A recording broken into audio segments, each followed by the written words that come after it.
Olá a todos, este é o canal Derrubando Mitos e vamos aqui iniciar mais um vídeo aqui para que vocês analisem, né, o que vem dizendo para vocês, aqui, que os cristãos vêm ensinando para vocês e analisar se realmente condiz com a verdade ou não, tá?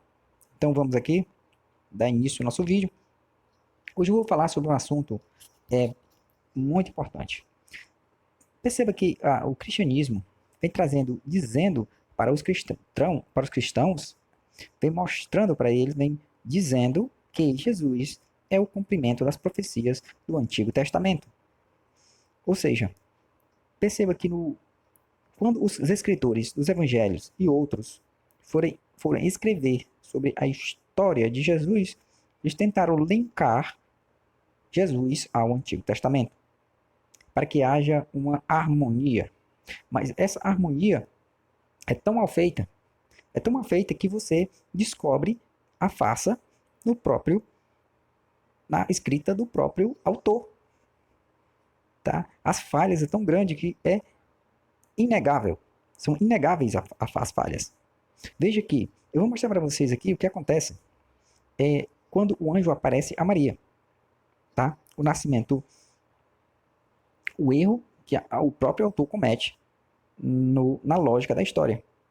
Veja só, antes de a gente ir para Maria, a aparição do anjo a Maria, a anunciação do nascimento de Jesus, vamos ler aqui, primeiro entender qual a origem da descendência de Maria. Né? Vamos aqui encontrar em Lucas capítulo 1, versículo 5, que diz assim: Houve, nos dias do rei Herodes, rei da Judéia, um sacerdote chamado Zacarias, da turma de Abias, e sua mulher era descendente de Arão. Olha só, pessoal. Sua mulher era descendente de Arão. Chamava-se Isabel. Perceba que Arão foi o pai, bem dizer assim, né, dos sacerdotes, o primeiro sacerdote ungido e que deu origem a todos os sacerdotes, e todos os sacerdotes só podiam ser da linhagem de Levi. Todos aqueles que vinham de Arão era da linhagem de Levi, separado para o sacerdócio. E perceba aqui que Isabel, mulher de Zacarias, que Zacarias logo era também da tribo de Levi, Isabel também era da tribo de Levi, tá? Sim, e o que é que eu quero dizer com isso para vocês? O que é que importa no texto? Perceba aqui que no versículo 36 do capítulo 1 ainda de Lucas, diz o seguinte: E eis que também Israel, o anjo falando para Maria, tua parenta, olha só, tua parenta concebeu um filho em sua velhice, e este é o sexto mês para aquela que era chamada estéril. Ou seja, Maria era parente de Isabel. Isabel era da tribo de Levi. Então, lógico, se Maria é parente de Isabel, também Maria é da descendência de Levi, porque são parentes, são da mesma família. Então ficou claro aqui que Maria era da tribo de Levi, tá? E sim, agora você deve estar perguntando, mas o que isso tem a ver? O que é que você quer dizer com isto?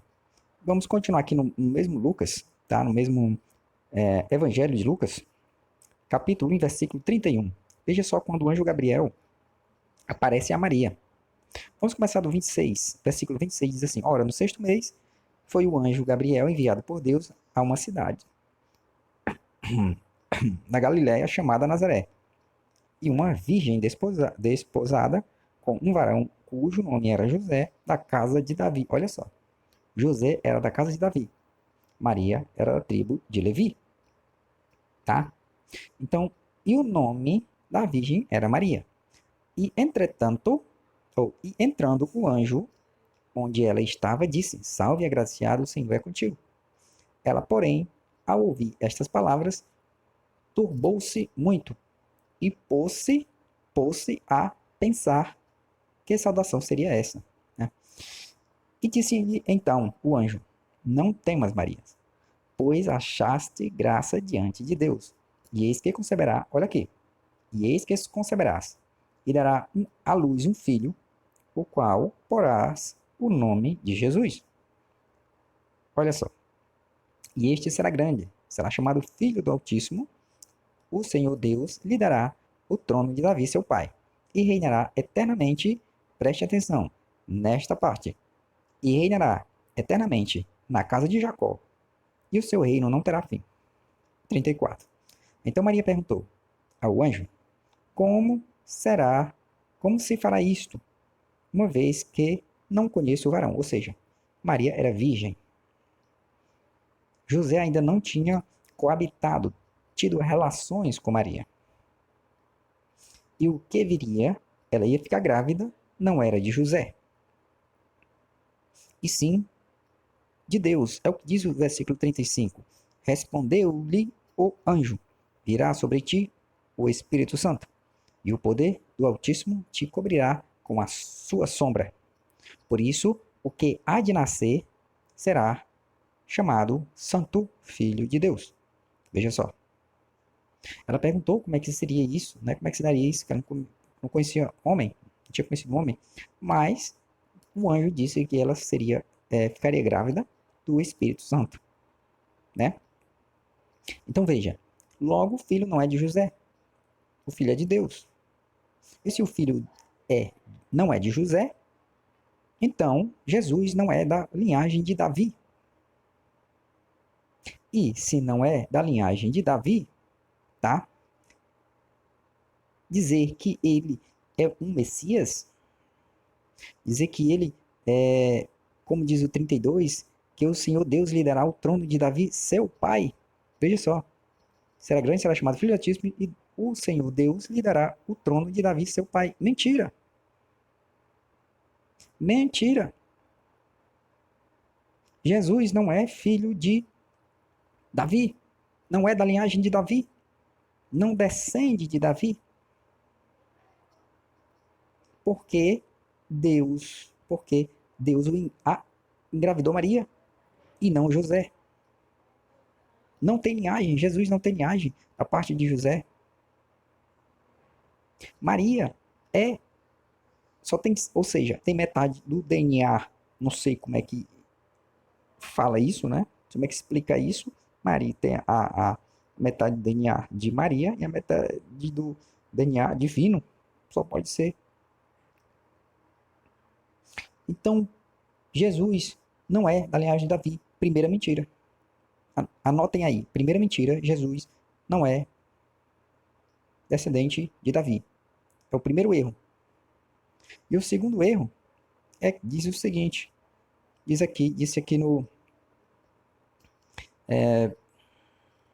versículo 31 ao 33. Que ele seria que Deus, 33, e reinará eternamente sobre a casa de Jacó, e seu reino não terá fim. Tá? Ou seja, Deus aqui prometeu, o anjo prometeu que Jesus seria rei sobre Israel. Que ele sentaria no trono de Davi, seu pai. Primeiro erro é que ele não é filho de Davi, não era descendência de Davi. E segundo erro, falsa profecia, mentira, é que ele não foi rei sobre Israel. Ele morreu crucificado. E segundo a mitologia, segundo a ficção criada pelo autor, Jesus, ao ressuscitar, lógico que mortos não ressuscitam, isso se trata de uma ficção, né? Se trata de uma mensagem política e religiosa da época, diz que Jesus ressuscitou e sumiu, foi para o céu, escapou. Ou seja, duas mentiras. Uma delas é uma falsa profecia. Jesus não foi rei e Jesus não é da linhagem de Davi. É o que está escrito aqui, pessoal. O que está escrito aqui. Você não tem como fugir disso. eu mostrei para você 2 erros em um mesmo capítulo. Ou seja, a tentativa dos cristãos em validarem Jesus como um Messias, como Filho de Deus, como alguém que vai salvar o mundo, está totalmente equivocada. Está totalmente à mostra os erros. A grande farsa. Então, pessoal, se você gostou do vídeo, dá um like aí, curte o canal, compartilhe o vídeo e muito obrigado e até a próxima. Tchau.